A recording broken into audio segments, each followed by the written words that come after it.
moment, let alone the past several months.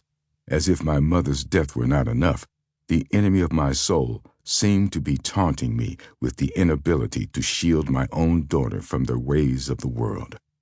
Once again, I felt crushed by circumstances I never saw coming. I know it must sound self-centered, but at the time, I couldn't ignore the battle within me as questions and accusations shot through my mind. You're a terrible father. Where's your God now? You're a pastor shepherding others, but you can't even watch out for your own daughter? You inspire and encourage so many people, but how are you going to do that now? You couldn't protect your mother, and look at you, failing to safeguard your own daughter. Did Sarita and I miss something? Haven't we tried to be good parents? What should I have done differently? Everything was falling apart. Far more fragile. I know I'm not alone in these caustic contemplations. When the floor beneath you opens up and swallows you into a free fall, you find yourself suddenly submerged in a flood of emotions, thoughts, and questions. In the midst of unexpected pain or inevitable loss, these thoughts assail you as you sink into the emotional quicksand of life's messy places, the muddy pits where everything you once held dear and true is questioned, dissected, and shaken to the core. Here your safety zone and all presumed constants are revealed to be far more fragile than you had ever realized. This is where you wonder if you will ever be on your feet again, and if so, then how you will summon the strength to move on. This is where your faith is tested, where it's refined and purified. But such knowledge is little comfort in the midst of the blazing wildfires of life engulfing all you thought you knew and reducing expectations to ashes.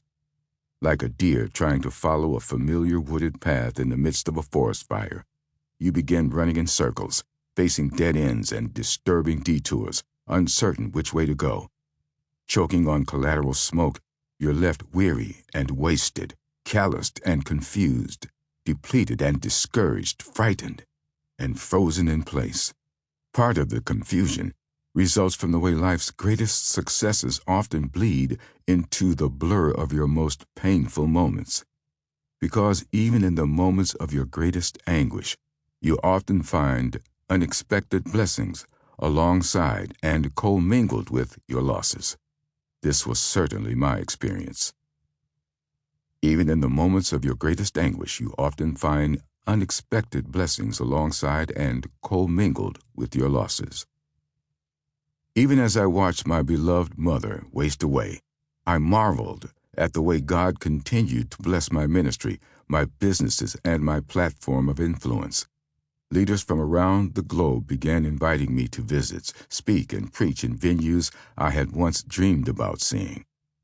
My books were becoming bestsellers, and movie producers were interested in taking Woman Thou Art Loosed to the big screen as a feature film.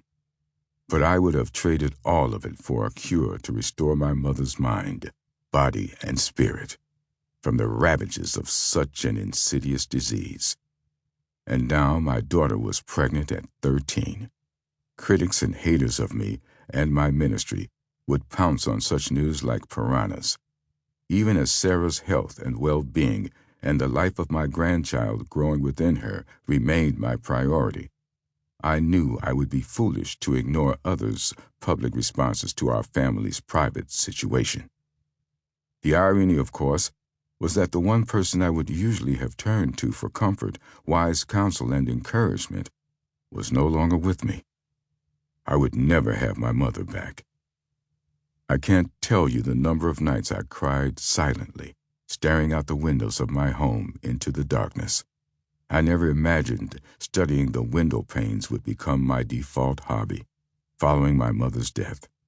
But night after night, there I was again, gazing into a dark night that reflected the one in my own soul.